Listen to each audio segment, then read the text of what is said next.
God, spring's arrived, everybody. Look at this. This is what I'm working on at the moment. Oh, let's just take these off. Look at what I'm working on now. So I bought some strips of oak, but they actually come in flattened strips like this. Sorry, this office is a mess at the moment. So they come in flattened strips like that. So what I've done is I've ripped them down with a skill saw. So I've measured them halfway, lengthways. I really wish I had a table saw. It made it so much easier. And then what I've done, I've cut them to size out here on my beast. Honestly, I love this thing so much. And I've got some new boxy boxes as well to put all my stuff in. But I've cut it down to size, so we're kind of at like this sort of width, okay?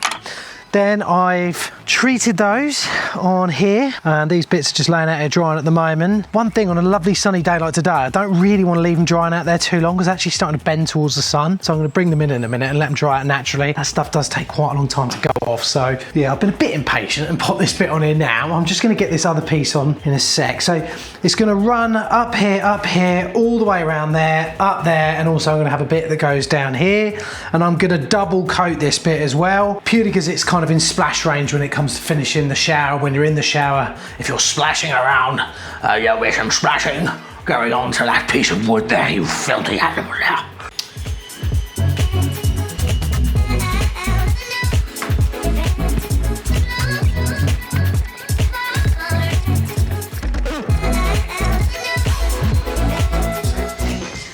We're going to be fitting a shower right here, so let's get on with it. Number one, most bar mixer showers are going to have a distance of 150 millimeters between the pipe. This is always the cold pipe and this is always the hot pipe. That's what I've learned through years of doing this lovely job. So make sure you do that first, and obviously make sure they're level. And if you can, it's always good to see if they get a little bit of wiggle in them, even better, that's even better. Now the shower that I'm fitting is mental. So this is the shower I'm fitting. I've already got it out. Look at it. You've got your temperature there and your two controls for the overhead pan head and also the handset. So this sits on here like this.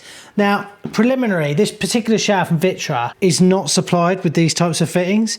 It's supplied with the offset type of fitting that I've thrown over here because no one ever uses them.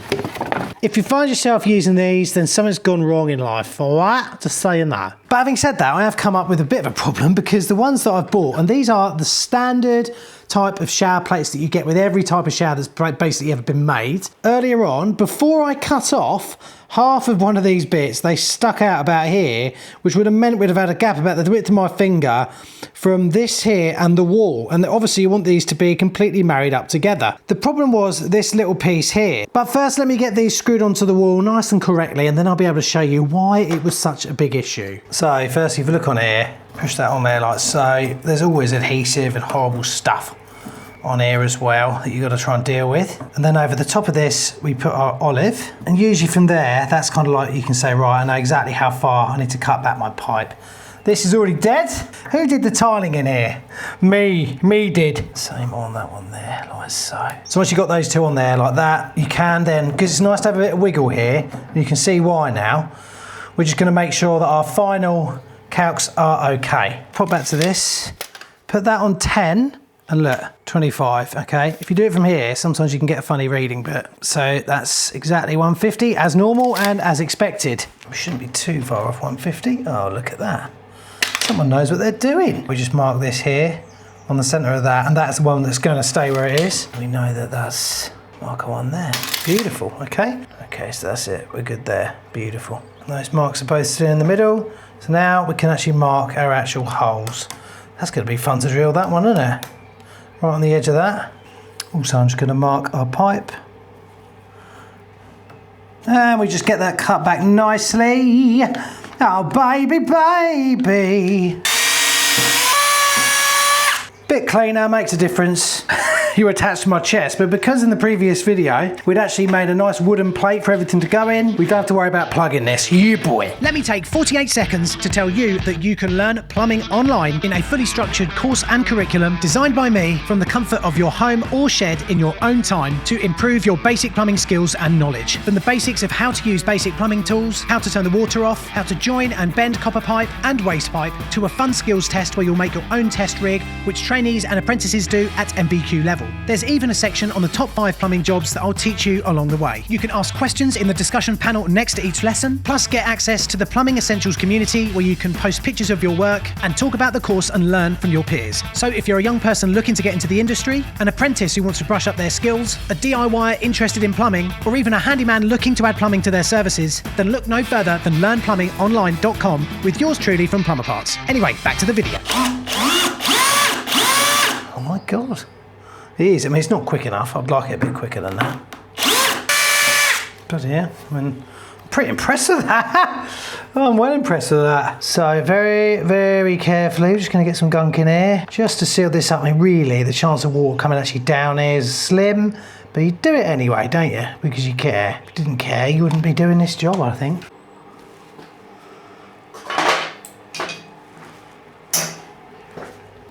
Pop that on there for now. Coming back to that in a minute, obviously.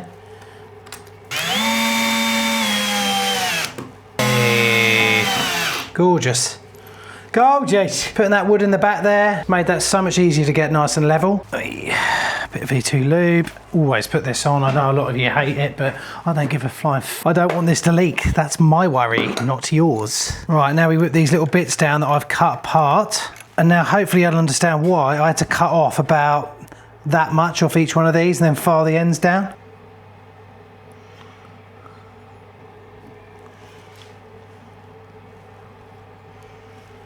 Right, pop these on.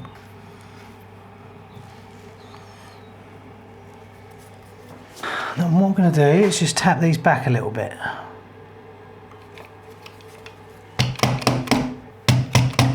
Then snip these up. Beautiful. Now on the ends here, you should see we've got some O-rings already with some gauzes in there. It's just a bit, I don't know, I do prefer to have mechanical fixings for this sort of thing. So like a screw into there and a screw into there would be nice, but we haven't got that. So we just got to deal with what we got, which sometimes is not easy, but there we go.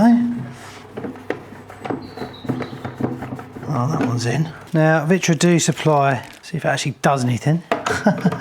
Look at that. Honestly, I've judged that just right. Oh, I'm so happy about that. Hello, darling. Oh, my son's new pumps. He does love these, otherwise known as tactars. Right, so now we got that on. The next thing to do is, I've already built this up. Get this on. Now, there's a very simple method of doing this. We have this small little brass bit here that is going to go into this bit here.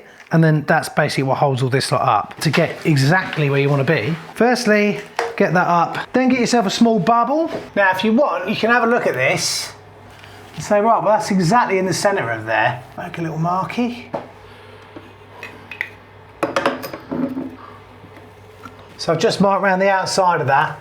This should actually swing, yeah, once it's there. Okay, cool.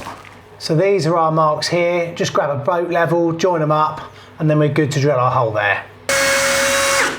Hey, back.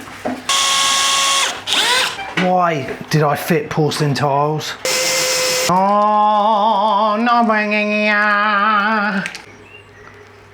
Take that off now. No, no bringing ya. Right, this bit now goes back on first. And then take a good look at that. The flat side wants to go to the wall and the chamfered side at the top wants to be sticking out from the wall. Me and Emily have a big fat argument. I can live down here. Well, I'm off down a shade. Seriously, only I could fit under that. Do you know what I mean? That's not exactly the highest. It's perfect for you, man.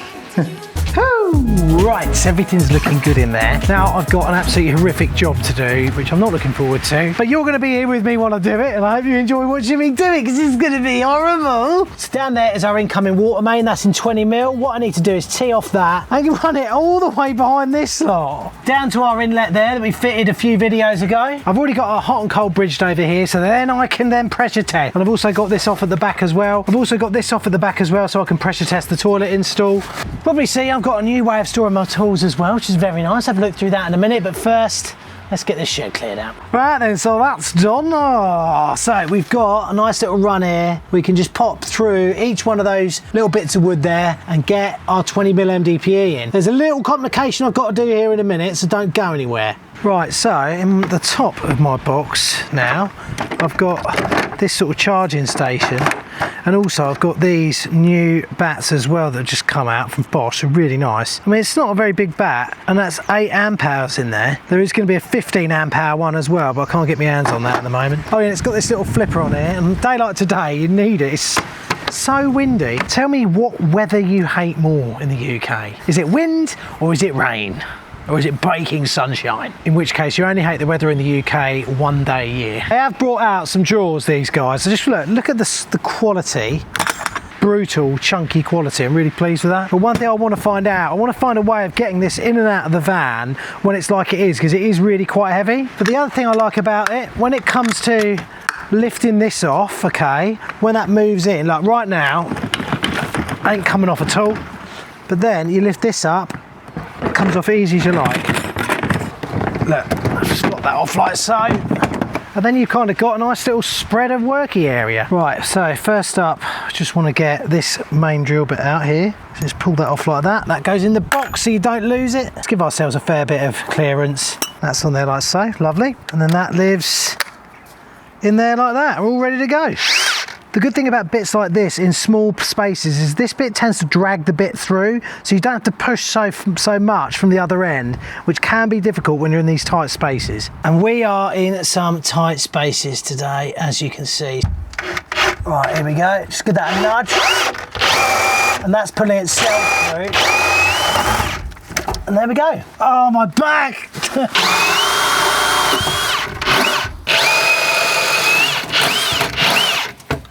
Oh, I love you. I just breathed in cobweb. Got to say, I really was not looking forward to that, but it's done. I'm happy. I'm alive. That's what matters. I love getting myself in trouble. And this might be one of those moments. I mean, that fits perfectly, doesn't it? I'm doing this to myself. I'm just going to push that through from the other side. So much stuff in here at the moment. It's starting to drive me a little bit mental. So now pull out some blue MDPE 20mm. Do not cut these away, because if you do, you will have an uncontrollable piece of hell in front of you that you would not ever want to deal with. Right, just want to make sure we're getting right down this end. Tiniest little bit of gaffer tape over the end. How about that? We've got 1 in, 2, 3. Really wish I'd put that valve down there now. That was silly, oh well. All MDPE fittings should be fitted with this little sleeve inside, okay? Which is very important. So yeah, take off this bit of gaffer tape, which although it's only been on for a few minutes, it's already intrinsically part of the pipe and will never come off it ever again. No, but there you go. So, and then this slots in here, like that. And then we push like hell. I think that's there. If you're not sure it's in because of where you're doing it, like we are at the moment, try to mark it with a pen or a pencil. It's quite difficult to do that where we are right now. But if you are worried about it, just leave a little bit of slack somewhere in the pipe so you can you give yourself a little bit of room to play with, okay? It's important. Now, as you guys know, I'm replacing this. Right, so we cut this off. Sometimes it's good to see, just give the pipe a little bit of a lovely feel, to make sure that there aren't any nicks in the pipe in the area you kind of want to work on. If there is, you can get them out with a Stanley. Just give them a scrape off and that'll come out okay. But now on this particular one, we're going to pop that up there. Now I am going to give myself a little bit of slack here, so I'm going to cut this piece back so we're just a bit further forward than we want to be, mainly because I'm just 100% not sure that that fitting at the other end's gone in. Everything gets an insert. So look, we've got a rubber in here and that's held together and clamped on by this little clamp there, okay? I mean, you should really be able to push these on without stripping them down, but for some reason this has been a funny old fit in this system. So that pushes in like that all the way, and then just nip that up like so, and that's on. Because of that, doing that once or twice already, I'm gonna strip that off here now as well. Why they're not going on very easily, but hold on, did I put, oh I did put one in, didn't I? This top one here is gonna go to a new outside tap that I'm gonna whack in now. Right, get this beast screwed in. Little bit of precious, non-drip Beautiful. I usually put a bit on the inside of the fitting as well. We need to get some hot water to it, and I found. There we go, all nicely done and dusty there. And you can't see the final connection down here because in the meantime, me realising that I'd not filmed it, I've actually built all these shelves for another insanely epic project. Devised a way that you're all going to absolutely hate because it's brilliant.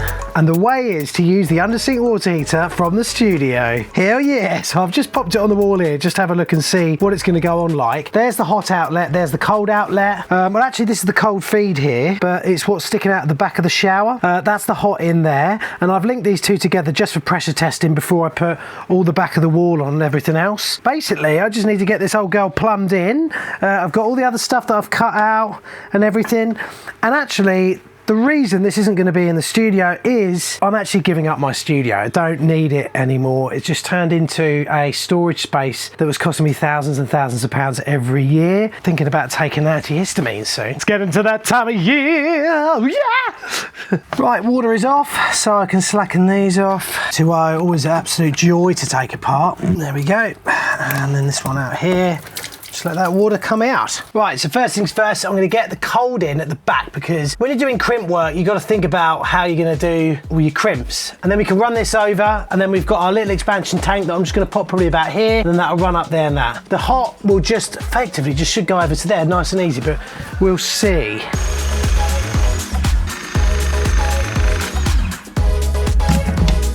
Oh, that makes a huge difference. Everyone's got an opinion on what the orientation should be on these. I think I want to go sideways for mine because that allows a bit of flow of water in and out as well. And then it doesn't allow debris to settle inside the expansion vessel. And it also means it's quite easy to get to do any work on. So, oh man, these things are so good.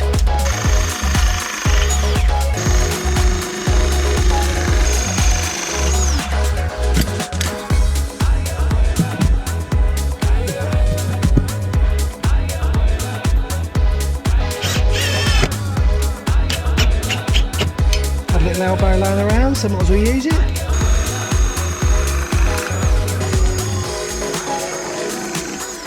Right, I should be able to turn the water on. Let's have a look. One thing I haven't done is tighten that nut. This knob here does the pan head, this knob here does the handset, and you can change the power of those, and this knob here does the temperature. And this area here is, of course, for your smellies. Ooh, yeah, toasty. Well, I hope you enjoyed the video, guys. The next one is all about installing this insane toilet down here. You can watch that right now by clicking on this link. See you soon.